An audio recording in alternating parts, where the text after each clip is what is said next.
প্রধান উপদেষ্টার official Facebook পেজের একটা স্ট্যাটাস নিয়ে খুবই ইন্টারেস্টিং ঘটনা ঘটছে।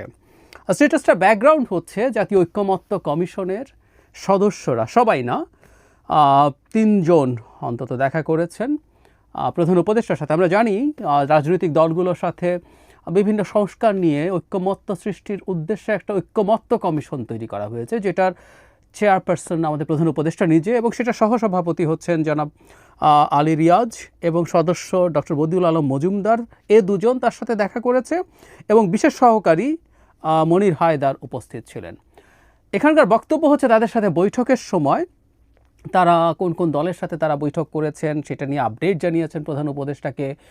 কার কার সাথে কবে মিটিং আছে, বিএনপির সাথে কবে আছে, আগামী বৃহস্পতিবার বিএনপির সাথে আছে, সব জানিয়েছেন। এবং প্রধান উপদেষ্টা এটার পরে বলা হচ্ছে, হুইচ ইজ ইন্টারেস্টিং, প্রথম যে স্ট্যাটাসটা আমাদের সামনে আসলো সেখানে বলা হয়েছিল যে ডিসেম্বর মাসের মধ্যে নির্বাচন করার লক্ষ্য নিয়ে সংস্কার কার্যক্রম দ্রুত এগিয়ে নেয়ার তাগিদ দিয়েছেন।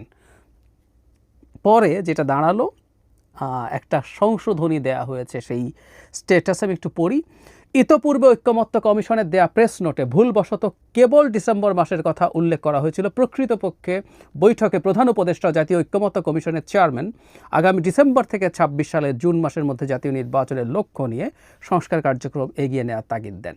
মজার ব্যাপার, শুরুতে একবার বলা হয়েছে, এরপর আবার শেষ প্যারাগ্রাফে এরকম লেখা আছে, এ সময় কমিশন সভাপতি এবং প্রধান উপদেষ্টা প্রফেসর মোহাম্মদ ইউনূস আগামী ডিসেম্বর থেকে ২৬ সালের জুন মাসের মধ্যে নির্বাচন অনুষ্ঠানের লক্ষ্য নিয়ে। আমরা একটু খেয়াল করি, নির্বাচন কবে অনুষ্ঠান করতে বলা হচ্ছে এটা দুবার আছে। সুতরাং এটা মনে করার কোনো কারণ নেই যে টাইপিং এরারে দুবার ভুল হচ্ছে, হতেই পারে না। একবার যদি ভুল হতো তাও কথা ছিল। স্ট্যাটাসের শুরুতে একবার, শেষে একবার, দু জায়গা আছে, এবং দু জায়গায় শুরুতে ডিসেম্বর ছিল। এবং ঐক্যমত্য কমিশনের প্রেস নোটে এটা শুধু ডিসেম্বর ছিল, তারা এটাকে কারেক্ট করে সাথে জুন যুক্ত করছেন। নির্বাচনের পরিস্থিতি নিয়ে, নির্বাচন কি হওয়া উচিত, কেমন হওয়া উচিত, কবে হওয়া উচিত, আদৌ হওয়া উচিত কিনা, আল্লাহর জমিনে যতদিন আমাদের প্রধান উপদেষ্টা বেঁচে আছেন কোনো নির্বাচন না হোক এমন আওয়াজ টাওয়াজ তোলা হচ্ছে। আমি যখন ভিডিওটা রেকর্ড করছি তখন ১০৯ রিয়াকশান এখানে, এর মধ্যে ৬১ হচ্ছে কান্না, কষ্ট পাচ্ছেন ৬১। এর মধ্যে মন্তব্য প্রায় ২৫,০০০। এর আমি বেশ কিছু মন্তব্য র্যান্ডমলি টেনে দেখলাম, সেগুলো প্রায় সবই দুঃখ প্রকাশ করে, না এই সরকারকে অনির্দিষ্টকাল, কেউ ৫ বছর, কেউ ১০ বছর, কেউ আমৃত্যু আমাদের প্রধান উপদেষ্টা ক্ষমতায় থাকতে হবে, দায়িত্বে থাকতে হবে, এসব কথাবার্তা লেখা আছে। আমরা জানি যে এগুলো আসলে ঠিক ব্যক্তি নয়, কতগুলো বট আছে সফটওয়্যার দিয়ে, এগুলো অনেক ক্ষেত্রে এই ধরনের রিয়াকশান দেওয়া হয়, এই ধরনের কমেন্ট লেখা হয়। আর যদি কিছু ব্যক্তিকে অ্যাসাইন করেও কাজটা করা হয়, সোশ্যাল মিডিয়া এই দেশের জনগণের শতভাগ প্রতিনিধিত্ব করে না। এবং তার চাইতেও বড় কথা, একটা রাষ্ট্রের অনেক মানুষ যদি কোনো ভয়ঙ্কর ভুল সিদ্ধান্তও নেন, তার বিরুদ্ধে দাঁড়ানোর প্রয়োজন আছে। যাই হোক, আমি অন্তত এখানকার রিয়াকশানের এই তথ্যটুকু দিয়ে এবার আসলে মূল আলোচনাটায় যেতে চাই। আমাদের এই সময়ে চারপাশে নির্বাচনের সময়সীমা নিয়ে প্রচুর আলাপ হচ্ছে। আমাদের প্রধান উপদেষ্টা আসলেই দুটো ডেটের কথা বলেছেন, কনসিস্টেন্টলি বলছেন, এবং অনেকে খুব রিলাই করতে চান, যেহেতু প্রধান উপদেষ্টা তার দেয়া সময়সীমা থেকে মোটেও ডেভিয়েটেড হন নাই, আমাদের সেটার উপরই আস্থা রাখা দরকার। সেটা হচ্ছে খুব ন্যূনতম সংস্কার হলে এই ডিসেম্বরের মধ্যে, আর যদি কিছু বেশি সংস্কার অ্যাগ্রি করা হয় তাহলে আগামী জুনের মধ্যে নির্বাচন। কিন্তু এর মধ্যেই সরকারের একটা অংশ আমরা প্রেডিক্ট করি, কারণ এই ধরনের আলাপ সরকারের দিক থেকে হালকা ঢঙে আনা হয়েছে। সরকারের বাইরে গুরুত্বপূর্ণ ইনফ্লুয়েন্সাররা, যারা আবার সরকারের সাথে খুবই কানেক্টেড, ইন্টেলেকচুয়ালরা যারা সরকারের সাথে খুবই কানেক্টেড, নির্বাচনের ওপরে, নির্বাচনী ব্যবস্থার ওপরে, রাজনীতির ওপরে নানা রকম নেগেটিভ মন্তব্য করছেন, মানুষের অনাস্থা সৃষ্টি করার চেষ্টা করছেন।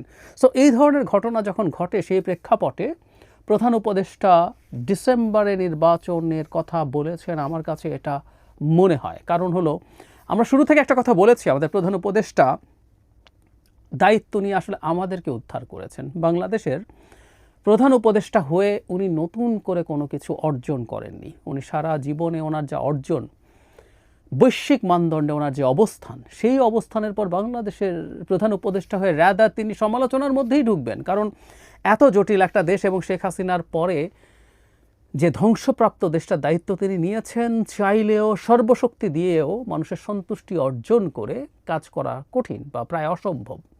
কিছু মানুষজন তাকে সর্বক্ষেত্রে সফল বলে দেখানোর চেষ্টা, এটা একটা ধান্দাবাজি। উনি অনেক জায়গায় ব্যর্থ হয়েছেন, ব্যর্থ ইন আ সেন্স যে উনি আরও অনেক সফল হতে পারতেন। শেখ হাসিনার পরবর্তী পরিস্থিতি বিবেচনায় নিয়েও বলছি, অনেক ব্যর্থতা তার আছে। তিনি তার অনেক ব্যর্থতা স্বীকার করেছিলেন জনাব নুরুল কবিরের সাথে, কিন্তু কিছু লোকের পরামর্শই বোধ করে তিনি হঠাৎ করে তার সর্বশেষ ভাষণ স্বাধীনতা দিবসের প্রাক্কালে দুর্দান্ত সব সাফল্য তিনি ক্লেম করতে শুরু করলেন। এবং আমি মনে করি ওই অংশটাই আসলে চায়, তাকে দিয়ে কাজটা করানোর চেষ্টা করছে যে সরকার অনেক লম্বা সময় থাকতে হবে, সরকার সব কিছুতে সফল, সব দুর্দান্ত করছে। কিন্তু ওই যে বললাম যে তার আসলে পাওয়ার কিছু নেই, রাদার উনি যত দিন যাবে সম্ভাবনা থাকবে এই জটিল পরিস্থিতিতে তিনি হারাবেন। এবং একটা কথা মনে রাখা দরকার, একটা সরকার যখন লম্বা সময় থাকবে না এটা নিশ্চিত হয়ে যায়, এমনকি একটা নির্বাচিত গণতান্ত্রিক সরকারও যদি হয়, এটা দেখা গেছে 4 বছর পার হওয়ার পর 5ম বছরে গিয়ে প্রশাসন, পুলিশ এগুলো সে সরকারের সাথে খুব বেশি কোঅপারেট করে না, কারণ সে আসলে অপেক্ষা করে এবং সে দেখতে চায় সামনে সরকারটা কে আসবে। অনেক বেশি অ্যাক্টিভ থেকে পরে যদি সরকার পরিবর্তিত হয়ে যায় তাহলে তার ভবিষ্যৎটা খুব বেশি সুখকর নাও হতে পারে। এগুলো হওয়া উচিত না, একটা দেশে প্রতিষ্ঠানগুলো তার মতো করে চলবে, কিন্তু এই জিনিসগুলো আমাদের এইখানকার এই অঞ্চলের, বিশেষ করে বাংলাদেশের তো বাস্তবতা বটেই। সো এই ঘটনাগুলো তো ঘটে। সুতরাং এইরকম একটা প্রশাসন, এরকম একটা পুলিশ নিয়ে, এরকম বিভিন্ন রকম সরকারি যে অফিস আছে সেগুলো নিয়ে সরকার খুব ভালো ভবিষ্যতে আরও রান করবে এই সম্ভাবনা বেশি না, বরং কম। সো যত দিন যেতে থাকবে আমি মনে করি সরকারের উপরে চাপ বাড়বে, সরকারের ব্যর্থতার পাল্লা ভারী হতে থাকবে। সেরকম জায়গায় প্রফেসর ইউনূসের যে সম্মান আছে, যে সুনাম আছে, সেটা আরও বেশি চাপের মুখে, ঝুঁকির মুখে পড়ার সম্ভাবনা থাকবে। এরকম প্রেক্ষাপটে তিনি ডিসেম্বরের মধ্যে নির্বাচন দিয়ে তার সরকার বিদায় নেবে, এটাই তার জন্য সবচেয়ে ভালো অপশন। এবং তার বক্তব্য মতেই যদি ন্যূনতম সংস্কার হয় তাহলে নির্বাচন তো ডিসেম্বরের মধ্যে হওয়ার কথা। প্রধান উপদেষ্টা যেহেতু এই কথাটা বলেছেন এবং বিএনপি কোনোদিনও তার এই জায়গা থেকে সরে আসেনি, সে বলেনি যে সে অনেক বেশি সংস্কার চায়, সে বলেছেই সে কম সংস্কারই চায়, ন্যূনতম সংস্কার, বিশেষ করে নির্বাচন রিলেটেড সংস্কারগুলো করে নির্বাচন দিয়ে দিতে হবে, এই আলাপ তো সে প্রথম থেকেই করছে, সে এখনও করছে। এমনকি প্রধান উপদেষ্টার এই বক্তব্যের পর আমি দেখলাম জনাব সালাউদ্দিন আহমেদ ক্লিয়ারলি বলছেন যে তারা ডিসেম্বর থেকে জুনের মধ্যে নির্বাচন মানেন না, তারা এই ডিসেম্বরের মধ্যেই নির্বাচন চান।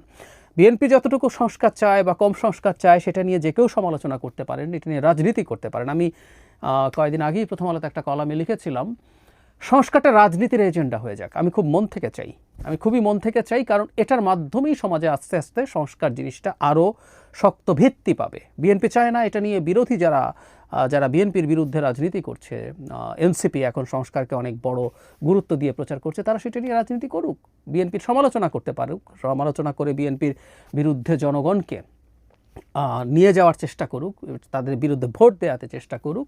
কিন্তু বিএনপি তো তার এই অবস্থানে আছে, সে যে অবস্থান নিয়েছে সেটা ভুল বা শুদ্ধ সেটা ভোটাররা ডিসাইড করুক, কিন্তু এই অবস্থান তো বিএনপি শুরু থেকে কনসিস্টেন্টলি নিয়েছে, সে ন্যূনতম সংস্কার চায় এবং সে ডিসেম্বরের মধ্যে নির্বাচন চায়। সো বিএনপির মতো এত গুরুত্বপূর্ণ স্টেক হোল্ডারকে অ্যাভয়েড করে নির্বাচন তার ডিসেম্বরের পরে নিয়ে যাওয়া সম্ভব না।